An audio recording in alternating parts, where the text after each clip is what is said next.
Good evening. This is the March 19th, 2018 meeting of the Legislative Affairs Committee. Can we all rise and salute the flag, please? Pledge allegiance to the flag of the United States of America and to the republic for which it stands, one nation, under God, indivisible, with liberty and justice for all.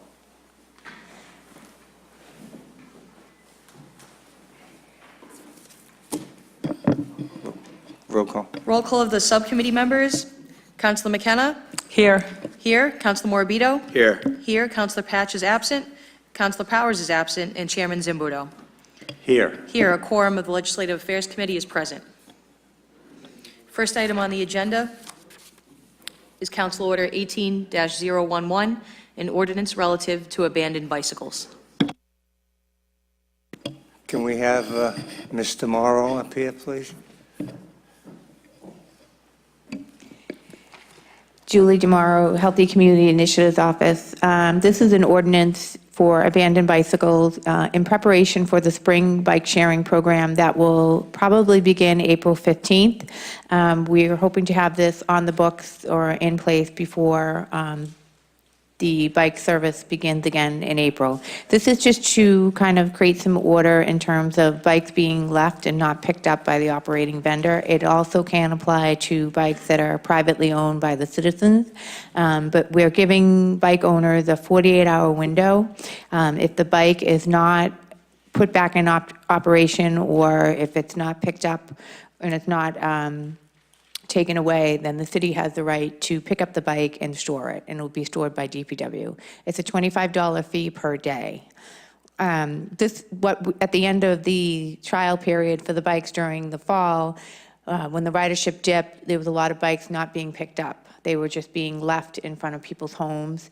They weren't blocking driveways, but they were being left in front of people's homes. And a lot of the bike sharing companies talk about that they pick up the bikes within 24 hours, and we weren't seeing that. So we just want to kind of create some policy around these bikes coming into the city, not only with the company that we'll contract with, but also the competitors that may be contracting outside of the boundaries of Revere.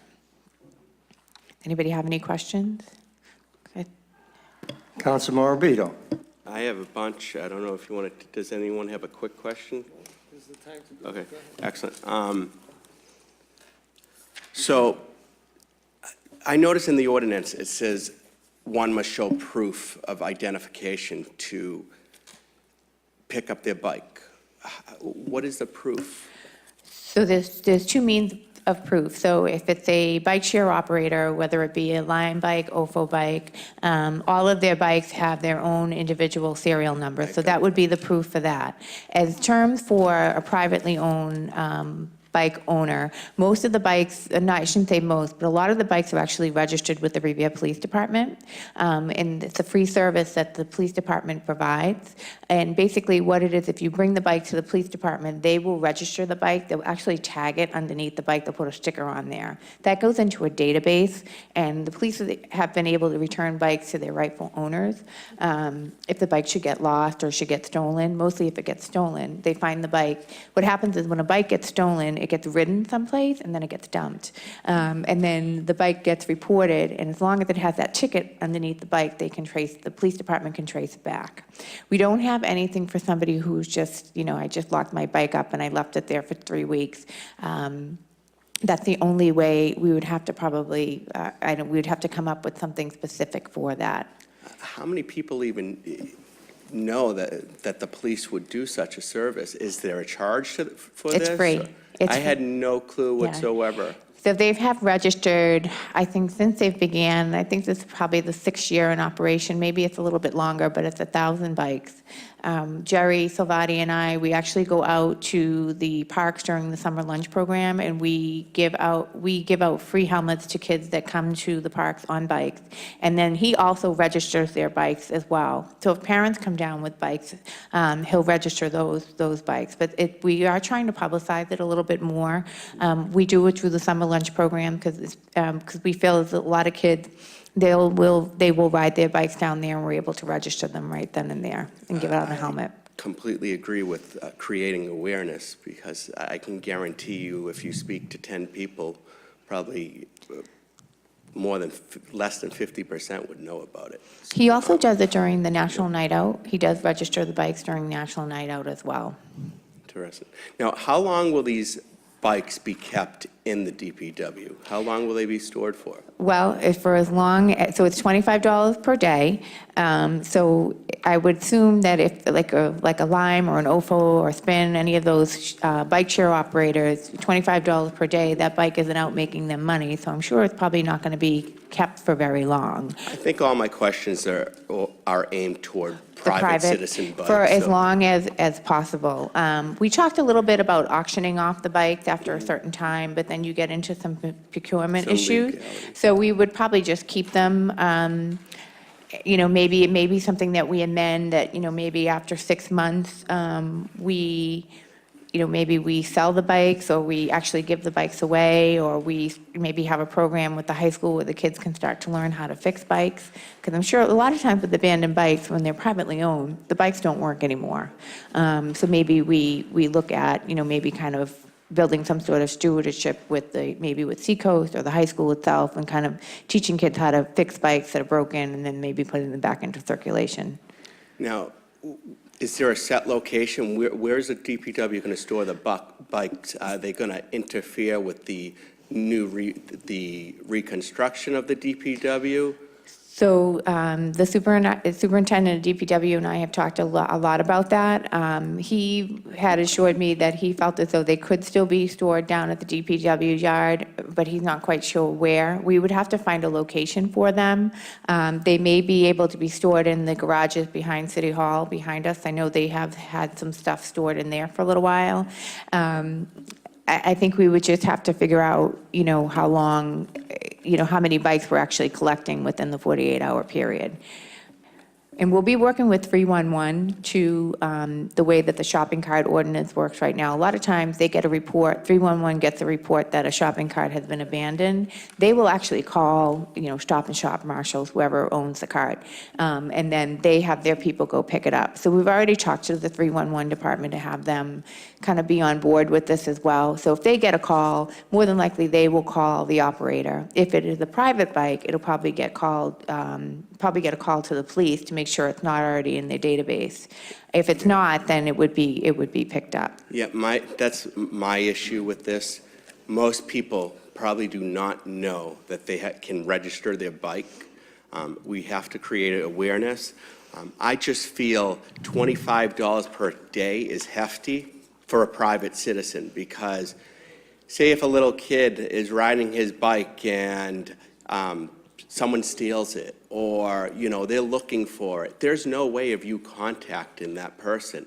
And over a week, if you find them for 7 days, or whatever it is, say 7 days, now that fine is going to be more than the value of the bike itself. Therefore, I feel you're going to just have a rusted bicycle graveyard in the Okay. DPW. And my concern is, I just feel it's an eyesore, that building. The DPW is an eyesore as is. I think it's just going to add a mess. What happens when we build a new facility? We're going to have to come up with a new storage vicinity, within the vicinity, or something that's out of sight, because I just would hate to see someone who was bullied in school, they take their bike and they hide the bike on someone, and then the kid, We And the could, bike's not we registered. could adjust the rate for kids, maybe we say that children's bikes, if they are picked up, we say that it's free, but maybe an adult bike may be a little bit, maybe a little bit more. I think maybe we could work with the local papers, see, if there is a bike missing, maybe after we retrieve the bike, after we get the bike, after it gets turned in, we can take a picture, and the Journal, I'm sure, and the Advocate would be willing to do it, put it in their paper. At least we're given some kind of covering ourselves. Right. Rather than throwing away and trashing someone's bike. Okay. We can work on that. That's certainly an option. That's all. Thank you. You're welcome. Council McKenna? You don't have anything? Any other councilors have something? Madam President, or should I say, Acting Mayor, Thank you, Mr. Chairman. I stepped in a couple minutes late, so I don't want to be repetitive if Councilor Morabito addressed it, but I definitely agree with his point about if it's I would call it a commercial bike, I guess, if it's a resident-owned versus I guess you could call it a commercial bike, if it's like a Lime, what is it, Lime? or- It would be a commercial bike. Perfect. So, I mean, I think we're making it a little more complicated than it needs to be. If we just did a blanket, if it's a commercial bike, it's X. If it's a residence bike, it's Y. Maybe $5 for a resident bike. And then I think you should set a cutoff. Maybe you hold it for 6 months, and after 6 months, you trash it. I don't see a use of holding a bicycle for over 6 months. I don't think if anyone claims it in that period and a whole season goes by, I think it's just wasting space in our city yard. So that would be my recommendation.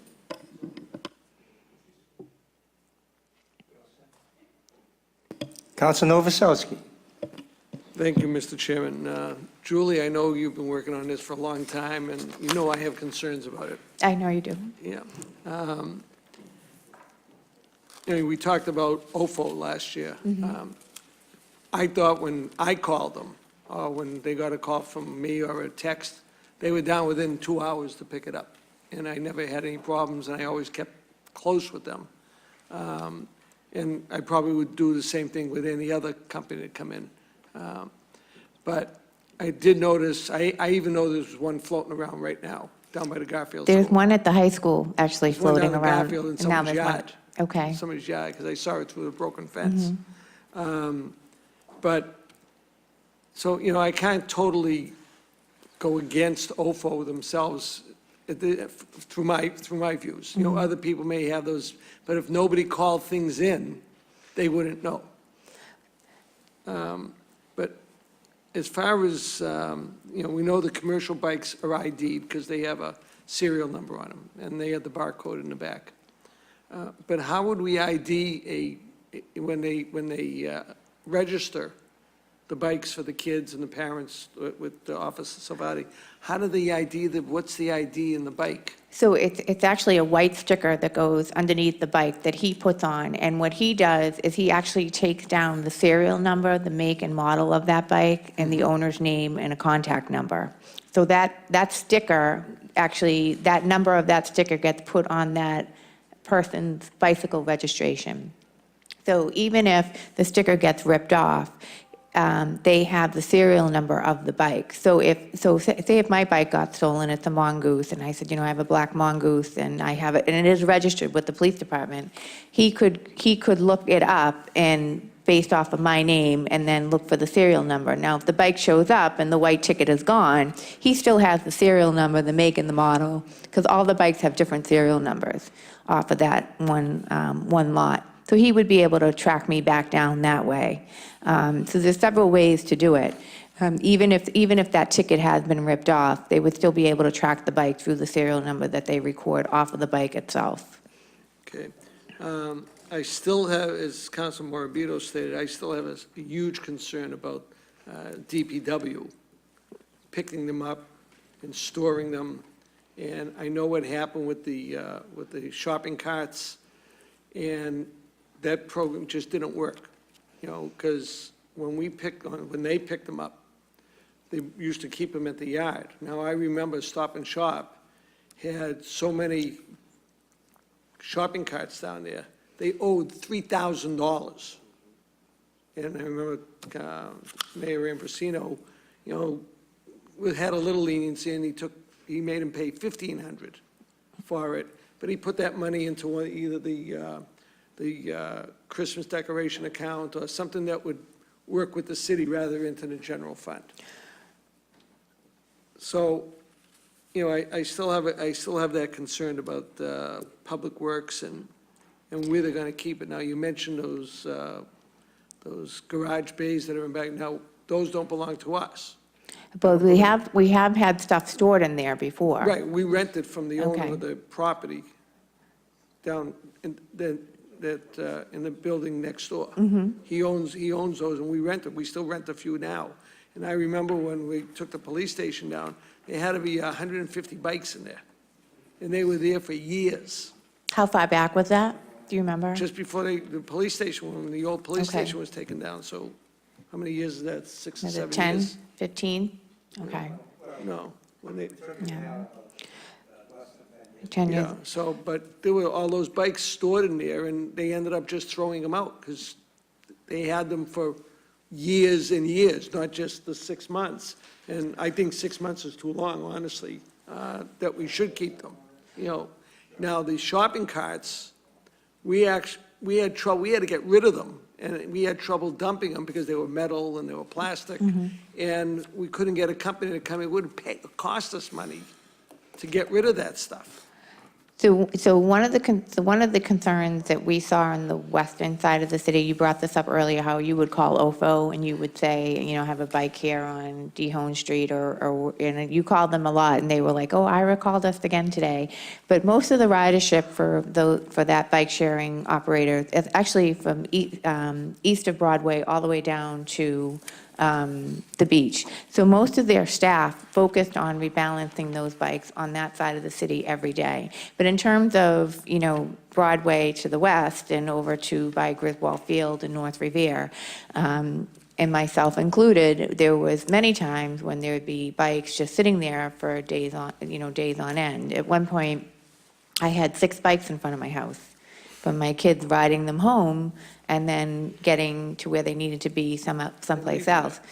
I've called several times, they never came and got them. Really? The point is that there's a GPS on that bike. They know where that bike is, they know how long it's been sitting there. If you're going to promote that you're gonna pick up the bike within 12 hours or 24 hours, come and pick it up. If you're not, we're gonna pick it up and we're gonna fine you. So, you know, I think that when we talk about this ordinance, this is really to kind of create some order again around those bike sharing companies who have every means possible to know where that bike is at every time. And they know how many times it's being ridden. They know how long it's sitting in front of somebody's house. So we want to make sure that, yeah, you just can't leave a bike in front of somebody's house for 6 days. You just can't leave it out of operation. If you're going to come in and you're going to tell us this is your rebalancing plan, that you're going to go to all wards of the city and pick up the bikes, we expect you to do that. If you're not, we're going to pick it up for you. We're going to hold it. And I think after a little while, if they know that we're going to stand our ground on that, you better believe they're going to go to all wards of the city and pick it up. In terms of private ownership, we're not really seeing a lot of bikes being abandoned. At one point, we did see a bike that was chained to the Park Ave bike rack out in front of the Hill School. The tire had been taken off of it. So that's considered an abandoned bike. I believe that bike was taken. I don't know where it was taken. I don't think it was DPW. Just one more question. If we used, say, we rented, is that money going to come out of that proposed account that you're looking for Correct, yes. tonight? So that money, What money goes into that account? So at the meeting tonight, I'm going to talk about how when we negotiate with the bike share operators, we are charging them a fee. They want to operate here in Revere, it's a fee per bike, per month. They're talking we have one operator that wants to drop 500 bikes here every month between April and November. That means they're using our sidewalks, our spaces, our bike racks for free.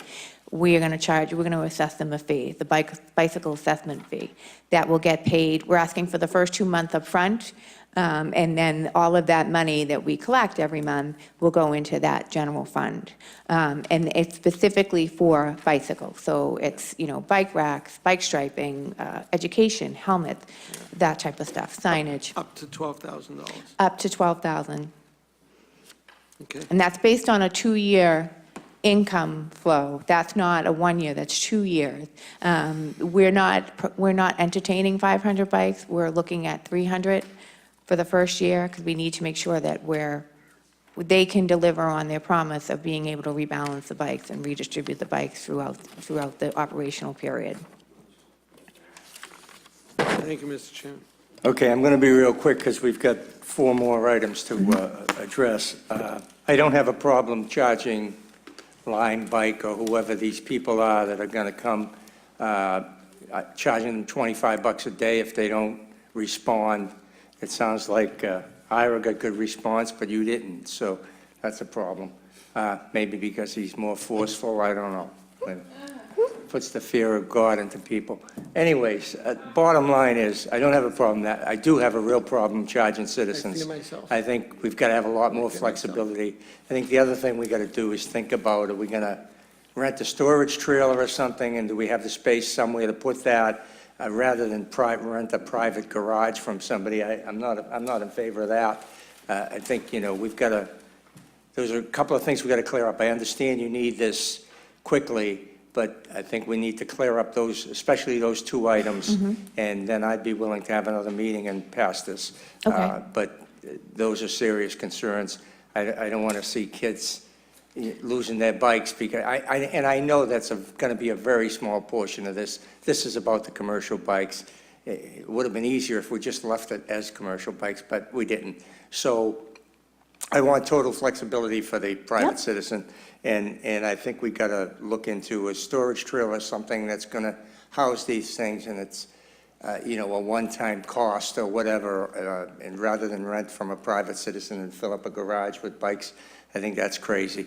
And I also like the president's suggestion that 6 months might be too long. Was it your suggestion? Yeah, she said 6. Okay, well, whatever. I like maybe 3 months. Okay. I think, if we're going into 6 months, we're going to end up with a stack of bikes, and that'd be a little crazy. Okay, so that settles that, and we will So- revisit this quickly, and we'll get it passed before the season comes in. All right, I will rework those three components, and then Great. I'll send it back to this committee. Fantastic. Okay, thank you. Thank you so much. Next up, Madam Clerk. Next item is Council Order 18-035, 3% sales tax on marijuana sales. Okay, so obviously this is part of the law, and I guess we have to accept this in order to be on board. So I'm going to give this to Council Morabito, since I believe it was his motion, and you can talk about it, and then we can ask questions. Absolutely. Mr. Chairman, thank you. Allotted me this time. As you know, I'm sure you've read it because everyone's had the literature in front of them for about 2 months now. Basically, passing this motion will allow us to reap the benefits from our only marijuana facility that will be built in Revere. The 3% also, it will allow the city to negotiate an additional 3% in mitigation for 5 years. So just to sum it up, passing this motion will allow us to gain 3% revenue, put a 3% local tax on marijuana facilities in Revere, and it will allow us to mitigate an agreement to get 3% of gross sales per year for a maximum of 5 years. So that's a lot of revenue coming into the city, and I'd like to establish a specific line item in the budget that 3% of that would go toward the education of addiction and addiction abuse.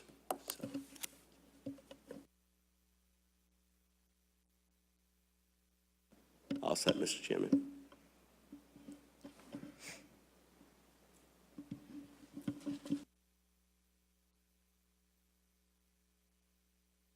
That's it? I was taking notes on your,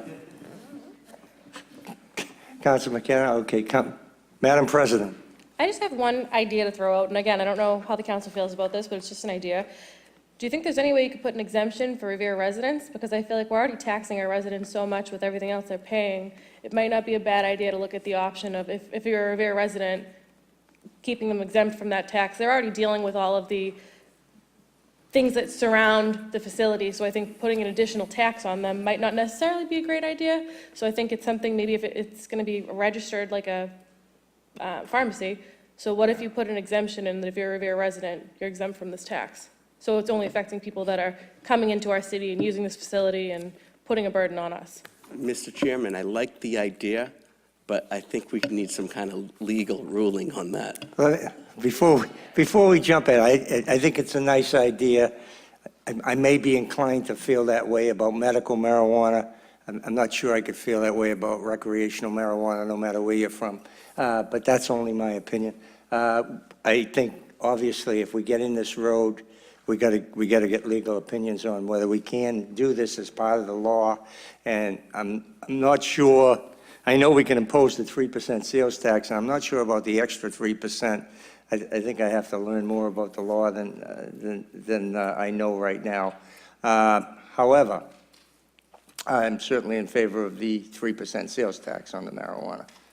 So who is up next? Councilor Keefe. Thank you, Mr. Chairman. I certainly would not be in favor, and I get the idea. We always want to protect Revere residents, but waiving a tax on a controlled substance would be, I think, ludicrous. So, and I don't think it would, I think it would completely go against state law or federal law, but state law at least. So outside of that, obviously, I'm not excited about having a facility here, but if it's there, we might, and it was their right to do that, then I'm okay with that, and we should receive some sort of reward. And like Councilor Morabito mentioned, you know, putting it towards addiction recovery services and programs in the city that are going to help benefit addictive behaviors in the city would be the best benefit. Thank you. And just to piggyback off what you said, thank you, Mr. Chairman, for allowing me this time. But I just want to piggyback on what you said, Councilor Keefe. I think we have to make sure also that it just doesn't go in the general fund, like I said before, to make sure there's a line item, specific line item.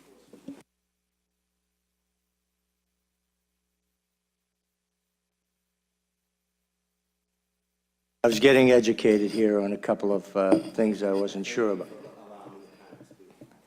My pleasure. So, anyone else? Councilor Guanasso.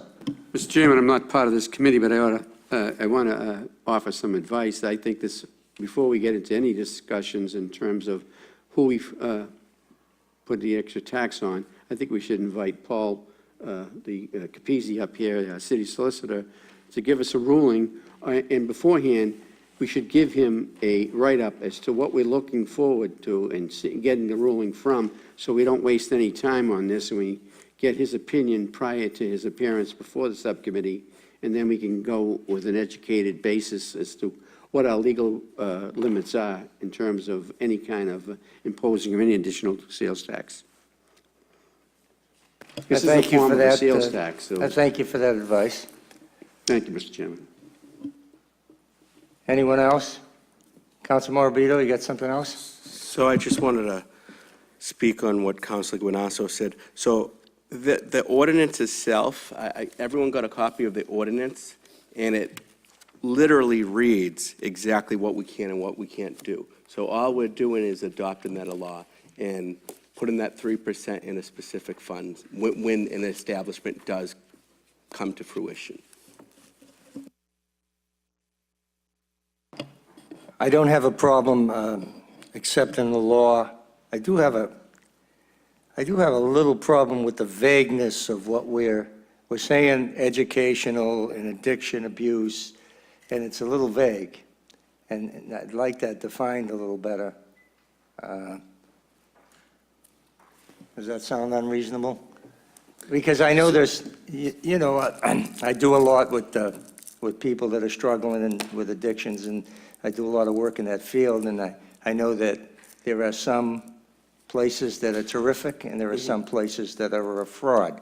And so I don't want to see any of our money or any of the taxpayers' money go to something that's not a proven entity. Well, I know this is dear to you as well, but this motion, but I think where we're putting in a specific line item, we are able to, it's very transparent as councilors, we would be able to see it in the budget. Yeah, well, On top of that, we would know if it's being spent, or we would have we would have a say of who we're giving Well, it that's what to. I'm looking for, is a Yeah. say as to where Yeah. this money goes. But If you want to amend it and I put. think, well, I think that, you know, you're saying it's going to education and addiction abuse, and maybe defined by the city council. Yeah. Okay. Something to that effect. I'm not sure how the clerk can help us with that. But, so I guess, what are we going to do here? We're going to take up two different votes? are we going to wait until, no, we've got to vote this out of committee, and then we're going to vote it tonight? How is this going to work? Actually, within Councilor Morabito's motion, there's actually two separate votes that need to be taken. One would be for the acceptance of the general law, which would allow the city to impose a tax. And then the other portion of the motion would be to move ahead with a host community agreement. Okay, so we want a roll call of the subcommittee?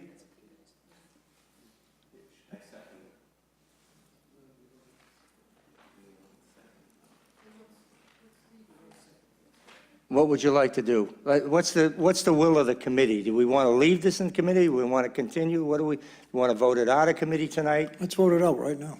Okay. Well, it sounds like the consensus is that we're going to vote on this tonight. Yes, please. Roll call on Councilor Morabito's motion relative to the 3% sales tax as well as the host community agreement. Councilor McKenna? Yes. Yes. Councilor Morabito? Yes. Yes. Councilor Patch is absent. Councilor Powers? Yes. Yes, and Chairman Zambudo? Yes. Councilor Morabito's motion will be reported out favorably to the full city council. Third item on the agenda is Council Order 18-036, an ordinance prohibiting disposable plastic bags.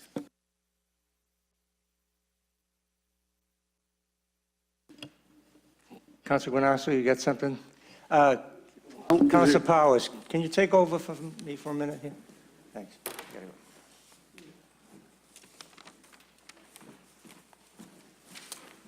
Thank you, Mr. Chairman. I'm not part of the subcommittee, but I do want to share my opposing views on the proposal to ban plastic bags within the community.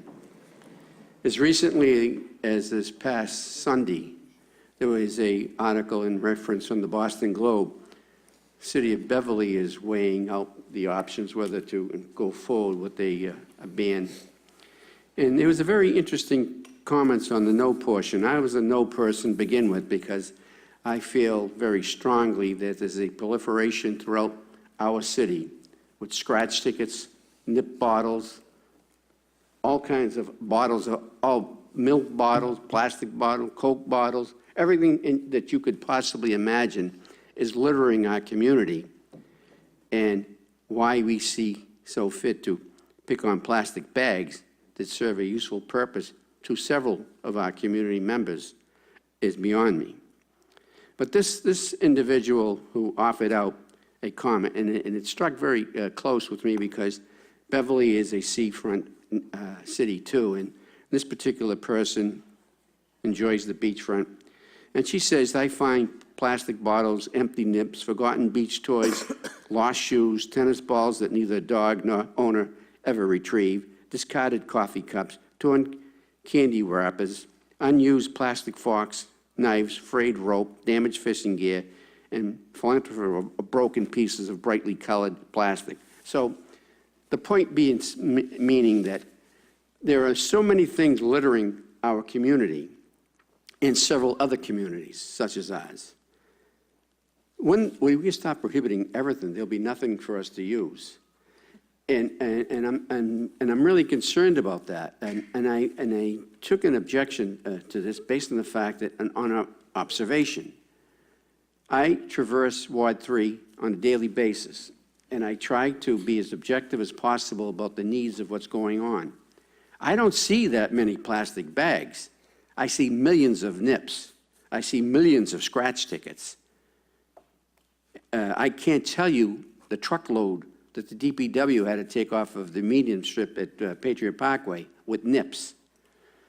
And, you know, the general purpose of a nip is you drink it down quickly, and in today's world, you drive around in an open container, that's the punishment. So they throw it out the window, because that's to prevent from being caught with the thing that they're doing. So I'm very concerned about this ordinance, and there's a lot of other things that I'm concerned about, not just merely the attack on plastic bags.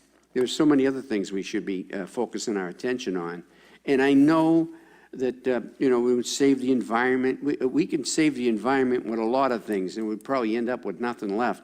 But, there's so much you can do. And if one were to travel, and again, just go view your neighbors and go through the city and see what's being put in the, tomorrow morning will be Ward 3 Recycling Day. I venture to say if you go to each and every one of those recycling bins that are displayed on the sidewalks, you'll find half of the material in there is not recyclable. And so I'm wondering what use, what are we getting to here? And I just feel very strongly that I am opposed to the plastic bag removal, and I think that we should come up with another means of trying to protect the environment. Thank you, Mr. Chairman. Thank you, Councilor Granasso. Councilor McKenna. Thank you, Mr. Chairman. First of all, I think that the counselor on my right, Arthur, we need to take baby steps.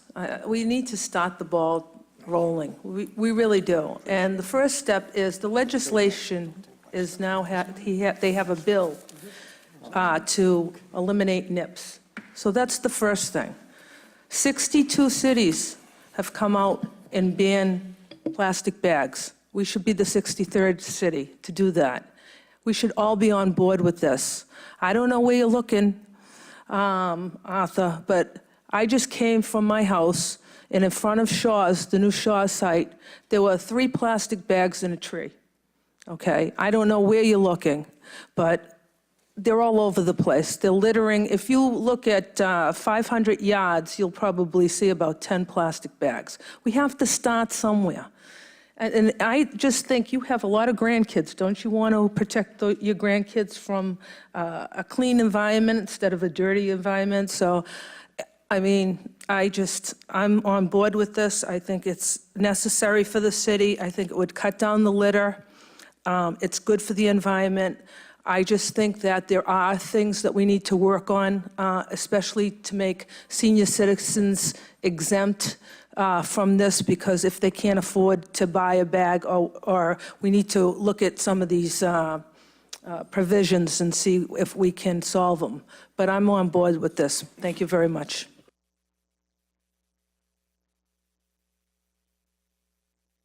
Council Powers. Thank you, Mr. Chairman.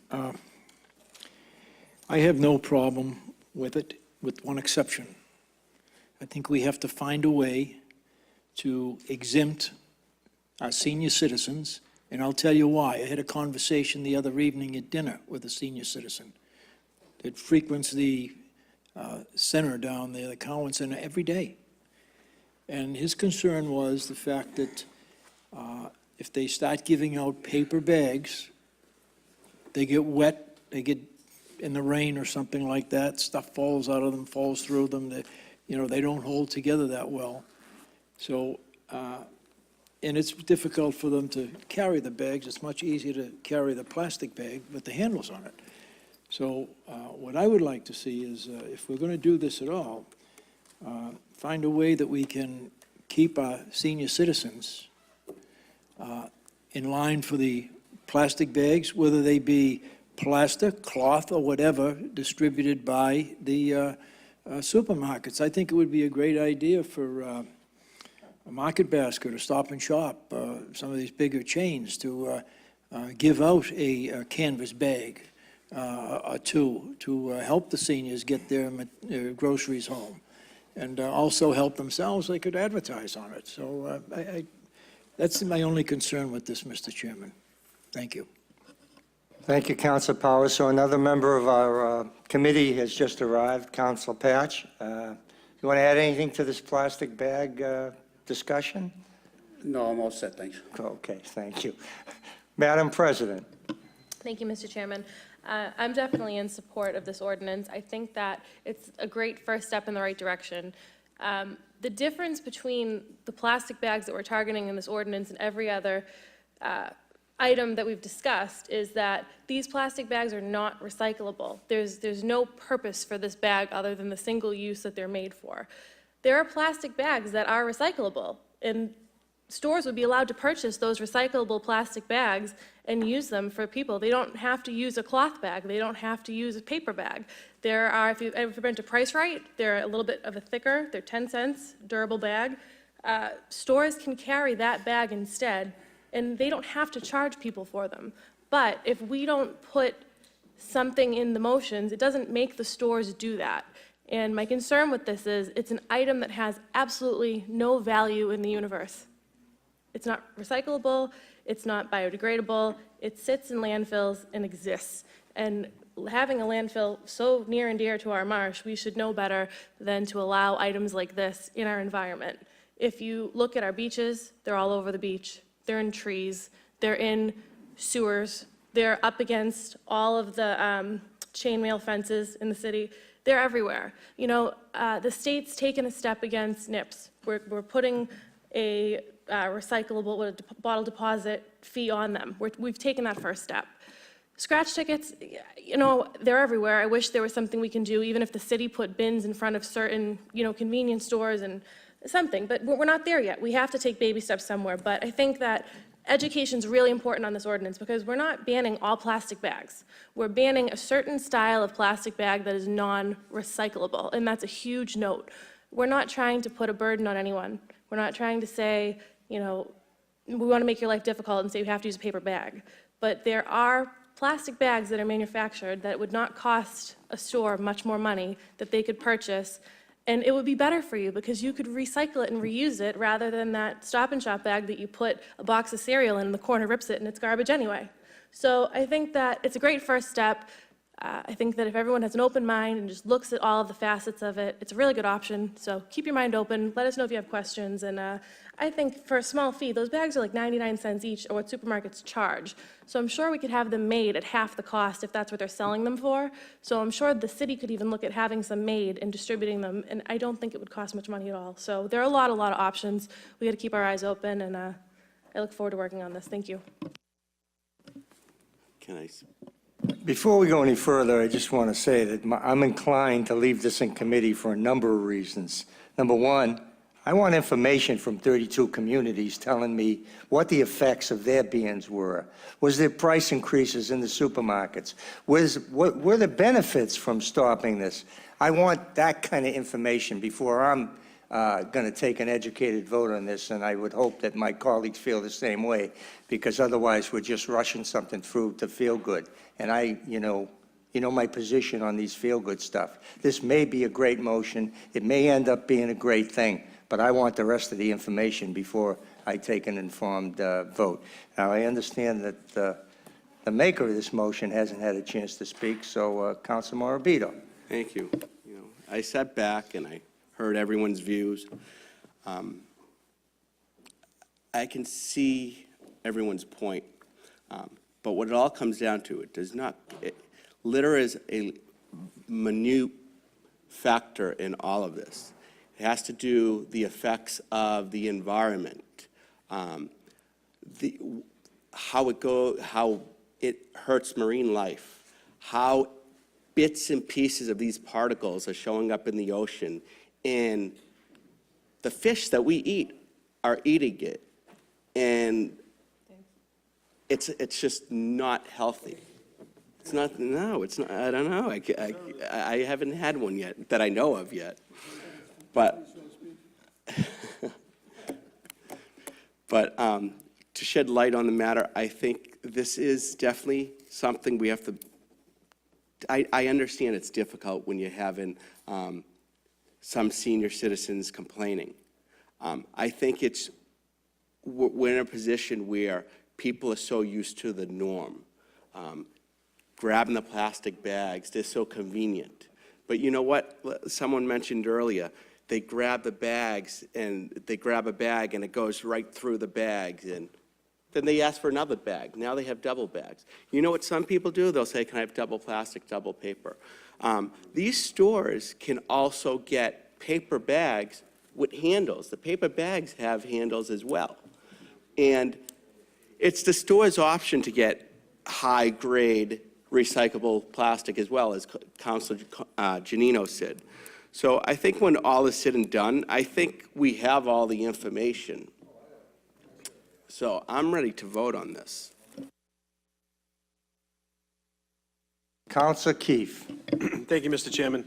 I know that we're coming up on time, but I just wanted to bring up a few comments. And I think that Councilor Janino brought up some really good topics, as did you, and I totally agree. We should probably research as much as we can and make an educated decision. This is not a feel-good motion for me. I support Councilor Morabito's motion and what he feels about this.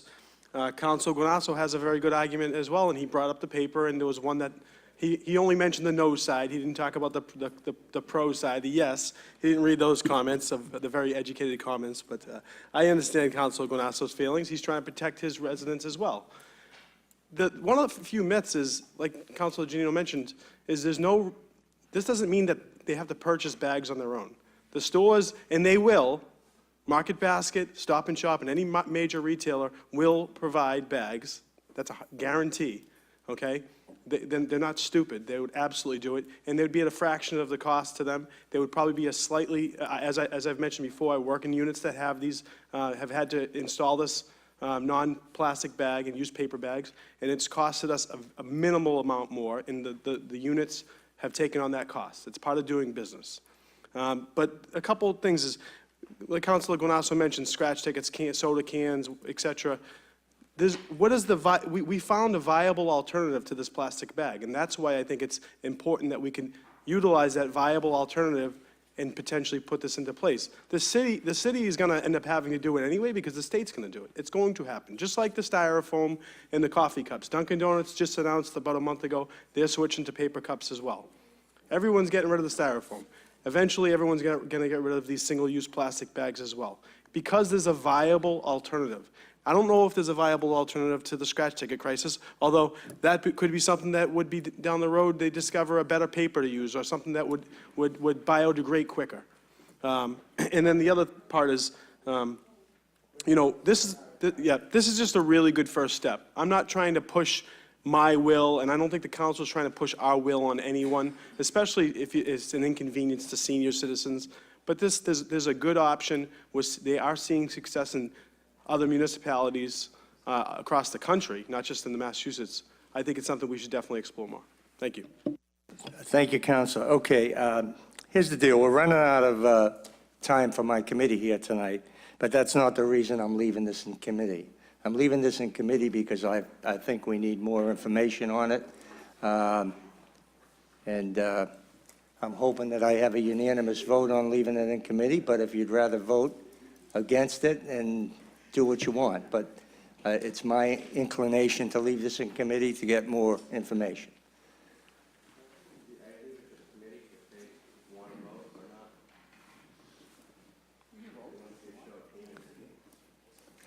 So, okay, so here's the deal. I have a motion by me to leave it in committee, and that can be overruled by the committee if we want to vote.